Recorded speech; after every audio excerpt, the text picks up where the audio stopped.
एक नई वीडियो के साथ आज मैं फिर हाजिर हूं, आपका होस्ट दोस्त विक्रांत जोशी। आपको स्वागत करता हूं मेरे रिव्यू मास्टर में, जिसमें हम लेके आते हैं दिन भर की स्पेस और डिफेंस न्यूज की टॉप खबरें। यदि आपने इस चैनल को सब्सक्राइब नहीं किया हुआ तो अभी कर लीजिए और बेल आइकन को भी प्रेस कर दीजिए। यदि आप मुझे ट्विटर पर फॉलो करना चाहते हैं, लिंक डिस्क्रिप्शन में मिल जाएगा और स्क्रीन पर भी मिल जाएगा। अपनी सबसे पहली खबर की बात करेंगे तो डिफेंस फोर्सेस को अब ये कहा गया है कि 15 दिन की इंटेंस वॉर के लिए वो अपने एमुनिशन और जितने भी अस्त्र शस्त्र हैं उनको स्टॉक कर लें। इसका मतलब यह है कि अब हम इस चीज की तैयारी कर रहे हैं कि यदि किसी बड़े देश से हमारा सामना हो जाता है, इंटेंस वॉर हो जाती है, तो उसके सामना करने के लिए भी हमारे में काबिलियत हो। इससे पहले हम लगभग 10 दिन की इंटेंस वॉर के लिए तैयारी कर रखे हैं। स्टॉक जितना एमुनिशन का होना चाहिए वो हम कर रखे हैं और ये पाकिस्तान को मद्देनजर रखते हुए किया जाता था, पर अब चीन को मद्देनजर रखते हुए ये तैयारियां की जा रही हैं। आप ये सोच रहे होंगे कि स्टॉक ही करना है तो कुछ 40 से 50 दिनों के लिए स्टॉक कर लेते हैं, तो इसमें क्या दिक्कत है? सबसे बड़ी दिक्कत यह है कि जो भी चीज हम स्टॉक करके रखते हैं वो कुछ समय के बाद खराब हो जाता है।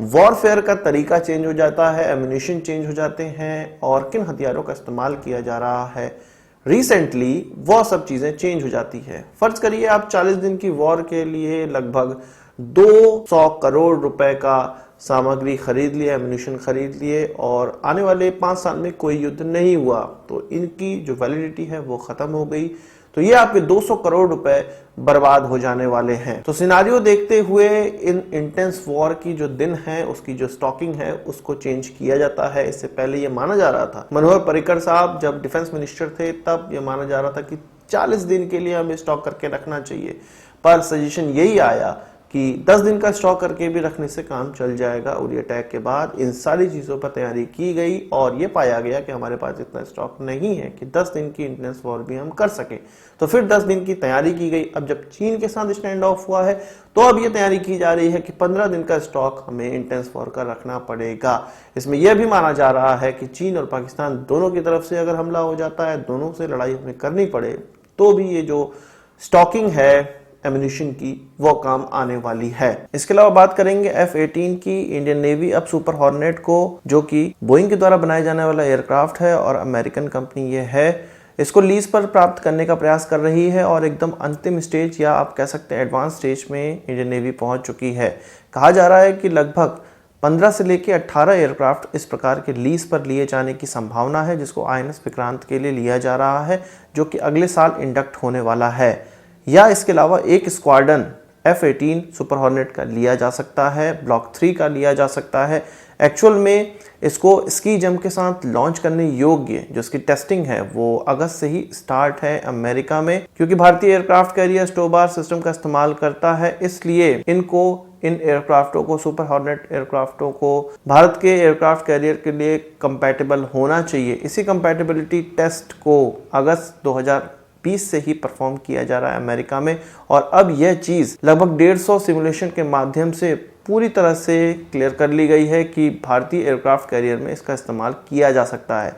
अब जो अगला डेमोन्स्ट्रेशन है वो इंडियन नेवी के अधिकारियों को किया जाएगा कि किस तरह से ये भारतीय एयरक्राफ्ट कैरियर में आसानी से इस्तेमाल हो सकता है और जो नेगोशिएशन है वो काफी एडवांस स्टेज पर पहुंच चुका है। तो आप ये समझ सकते हैं कि एक साल में यदि एयरक्राफ्ट कैरियर इंडक्ट होता है INS विक्रांत इंडियन नेवी में, तो उसके बाद ही ये तुरंत ही एयरक्राफ्ट भारत उड़कर आने लगेंगे। बात करते हैं चीन और पाकिस्तान की। आपको पता है कि एक इनकी एयरफोर्स की एक्सरसाइज हो रही है जिसको शाहीन नाम दिया गया है। इससे पहले भी ये कई बार हो चुकी है, 2011 में ये स्टार्ट हुई थी, 9वां एडिशन इसका हो रहा है और पाकिस्तान के भुलारी एयरबेस में हो रहा है, जो कि कराची के पास खोला गया है, सिंध प्रांत में ये है। भारत से लगभग 200 किलोमीटर की दूरी, भारत के बॉर्डर से 200 किलोमीटर की दूरी इसकी है, तो इसको भारत को मद्देनजर रखते हुए यह एक्सरसाइज डिजाइन की गई है। इससे पहले भी एक्सरसाइज हुई है और हर बार भारत को ध्यान रखते हुए भारत के दोनों अच्छे पड़ोसी आपस में एक्सरसाइज करते हैं, ताकि कभी जब उनको एक साथ भारत के साथ युद्ध करना पड़े तो वह इस युद्ध को जीत पाए या एक दूसरे की सहायता कर पाए। तो इस सहायता के तहत पाकिस्तान के द्वारा अपनी पूरी एयरफोर्स लगाई गई, उसमें जितने भी एयरक्राफ्ट इस्तेमाल होते हैं वो लगाए गए, पर जो अमेरिकन F-16 है उसको डिप्लॉय नहीं किया गया। पाकिस्तान के पास चेंगडू F-7 है जो कि MiG-21 का ही चाइनीज कॉपी है। चाइनीज ने उनको बनाया है और उसको बेचा है। इसके अलावा उनके पास मिराज 5 है। इसके अलावा JF-17 जो कि ब्लंडर के नाम से भी जाना जाता है, थंडर के नाम से भी जाना जाता है, और पाकिस्तानियों की बस चले तो उसको 5th जनरेशन एयरक्राफ्ट भी वो कह दे, पर 3rd जनरेशन एयरक्राफ्ट है एक्चुअल में, जो पाकिस्तानी कहते हैं कि उन्होंने खुद बनाया हुआ है, एक्चुअल में वो केवल उसमें पेंट करते हैं, उसको भी डिप्लॉय किया गया है।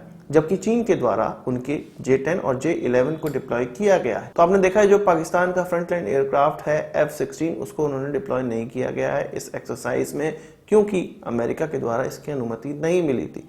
आपको पता है कि जब कोई देश किसी दूसरे देश से डिफेंस इक्विपमेंट खरीदता है तो कुछ शर्तें होती हैं, कहां पर इसका इस्तेमाल किया जा सकता है, कहां पर नहीं करना है, और ये पूरी तरह से डिपेंडेंट होता है कि कौन देश इसको बेच रहा है, और उस देश के द्वारा ये पूरी फुल्ली गाइडेड होता है कि यह इक्विपमेंट आप कहां पर इस्तेमाल कर सकते हैं।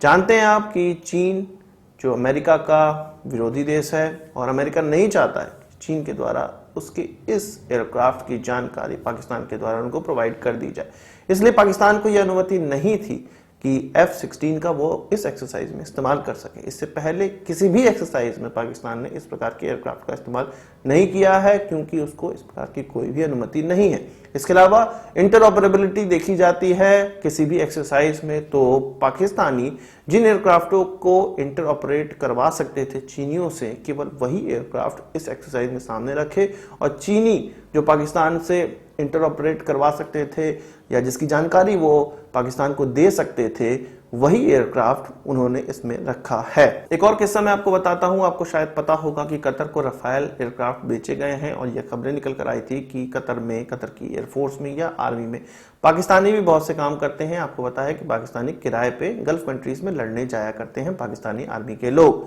तो फ्रांस ने कतर से यह कहा था कि किसी भी प्रकार का पाकिस्तानी व्यक्ति राफेल के आसपास नहीं भटकना चाहिए, चाहे वो टेक्नीशियन लेवल का हो या किसी भी लेवल का हो, पाकिस्तानी मूल का कोई भी व्यक्ति इस एयरक्राफ्ट के पास नहीं भटकना चाहिए। ये कतर के लिए एक एडवाइजरी थी, क्योंकि राफेल कतर को भी बेचा गया है और फ्रांस के द्वारा ही बेचा गया है, तो पूरी तरह से इसका जो यूज है वो फ्रांस के द्वारा गवर्न किया जाता है। इसी प्रकार से F-16 को भी अमेरिका पूरी तरह से गवर्न करता है। अभी फिलहाल में इसके स्पेयर पार्ट मिलने में भी दिक्कत हो रही है पाकिस्तान को, और अमेरिका उसको बहुत रुला के देता है, और अपनी जो मांगे हैं उसकी पूरी करवाने के बाद ही देता है। तो इतने सारे कारण थे कि इस एक्सरसाइज में F-16 का इस्तेमाल पाकिस्तान नहीं कर पा रहा है। बात करते हैं प्रोजेक्ट 17A की, जिसके अंतर्गत स्टील्थ फ्रिगेट बनाने हैं भारत को, और GRSC को इसका कॉन्ट्रैक्ट दिया गया है, यानी कि गार्डन रीच से बिल्डर्स एंड इंजीनियर्स को इसका कॉन्ट्रैक्ट दिया गया है। ये डिफेंस PSU है, कोलकाता बेस्ड कंपनी है। तो इसको जो यह प्रोजेक्ट दिया गया था स्टील्थ फ्रिगेट बनाने का, अब सोमवार को उसका पहला फ्रिगेट लॉन्च होने वाला है, यानी कि समंदर में उतरने वाला है। इसके बाद इसका सी ट्रायल होगा, और इसमें जितनी भी लेटेस्ट टेक्नोलॉजी वाली चीजें लगानी है इसको सुसज्जित करके इंडियन नेवी को दे दिया जाएगा। अभी फिर भी इसमें 1 साल का समय गुजरने वाला है। हमारे चीफ ऑफ डिफेंस स्टाफ इसके मुख्य अतिथि रहेंगे कल जब इसकी लॉन्चिंग होगी। इस प्रोजेक्ट के तहत 3 फ्रिगेट्स बनाने थे, इसका कुल मूल्य लगभग 19,000 करोड़ रुपए था, और ये GRSC को दिया जाने वाला या GRSC द्वारा प्राप्त किया जाने वाला सबसे बड़ा कॉन्ट्रैक्ट है। तो आज की इस वीडियो के लिए बस इतना ही। आशा करता हूं आपको वीडियो पसंद आया होगा। आप उसको एक बड़ा थम्स अप जरूर देंगे। इस वीडियो संबंधित कोई सवाल से जाओ कमेंट बॉक्स में जरूर लाइएगा। यदि आपने हमारा चैनल सब्सक्राइब नहीं किया उसे भी कर लीजिए, क्योंकि हम इस प्रकार की वीडियो लाते रहते हैं। नमस्कार, थैंक यू, जय हिंद।